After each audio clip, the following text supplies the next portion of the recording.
Saline কাণ্ডে Medinipur medical কলেজে suspended চিকিৎসক এবার কলকাতা হাইকোর্টের দ্বারস্থ হয়েছেন। চিকিৎসক পল্লবী বন্দ্যোপাধ্যায় তিনি ইতিমধ্যেই মামলা করেছেন এবং জরুরি ভিত্তিতে মামলা দায়ের করার অনুমতিও দিয়েছে কলকাতা হাইকোর্ট। আগামী সোমবার মামলা শুনানি।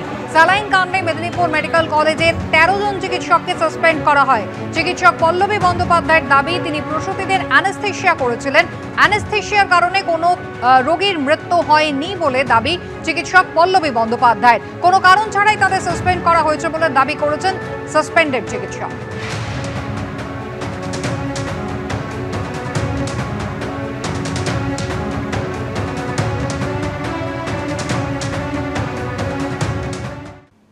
বীরভূমের সিউড়ি মল্লারপুর মোহাম্মদ বাজারে এখনো রমরমিয়ে চলছে বালি পাচার। রাত হলেই জাতীয় সড়কে বালি বোঝাই ট্রাক লরির দৌরাত্ম্য চলে, অভিযোগ তুললেন স্থানীয়রাই।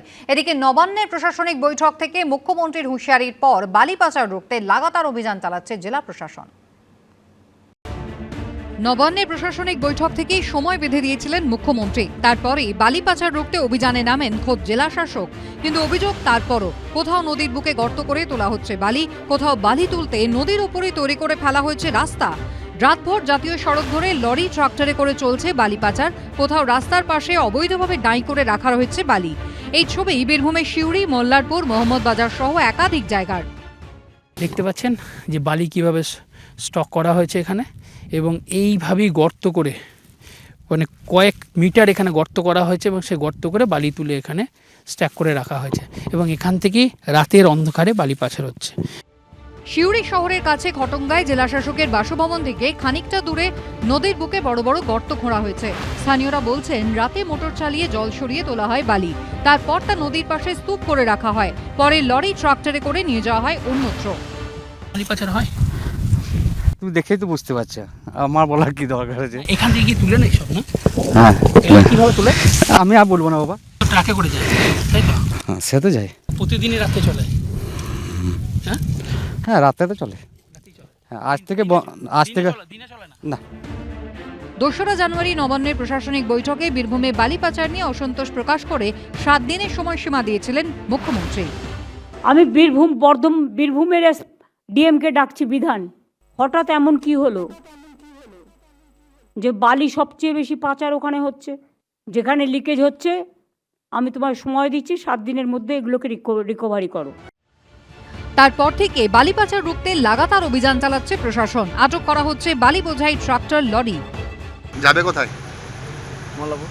মল্লাপুর কোথায় পড়বে বালি? মল্লাপুর ওটা তো মানে দালালের আন্ডারে খালি হয়। এখন দেখলাম যে আমরা যখন ঢুকছি তখন এই গাড়িটা বেরোচ্ছিল, একটা গাড়ি আমরা ধরেছি, ওখানে আরও 3টি গাড়ি দাঁড়িয়ে আছে। ওখানে এভিডেন্স যা দেখা যাচ্ছে যে ওখানে বালি স্ট্যাক ছিল, বাড়িটা ক্লিয়ার হয়েছে, কিছু নাম পাওয়া গেছে, সেই নামগুলো আমরা পুলিশের কাছে আমরা জানিয়ে দিচ্ছি, ডিসক্লোজ করেছি, সেগুলো তদন্ত করে দেখা হবে কোথা থেকে কী করছে।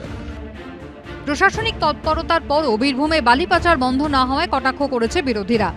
ভাবের ঘরে চুরি বীরভূমের প্রশাসন করছে, আর এই বীরভূমের প্রশাসনের ভাবের ঘরে চুরিতে আমরা অত্যন্ত লজ্জিত।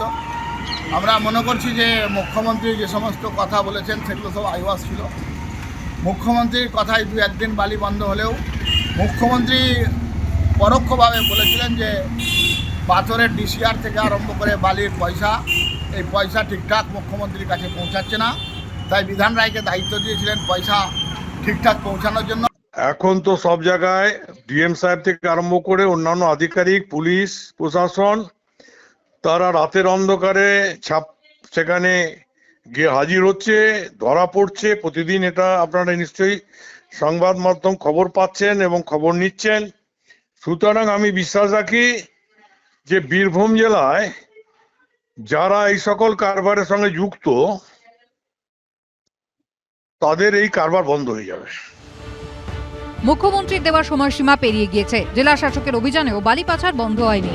বীরভূমে কবে বন্ধ হবে বেআইনি কারবার? ভাস্কর মুখোপাধ্যায়ের রিপোর্ট, এবিপি আনন্দ, বীরভূম।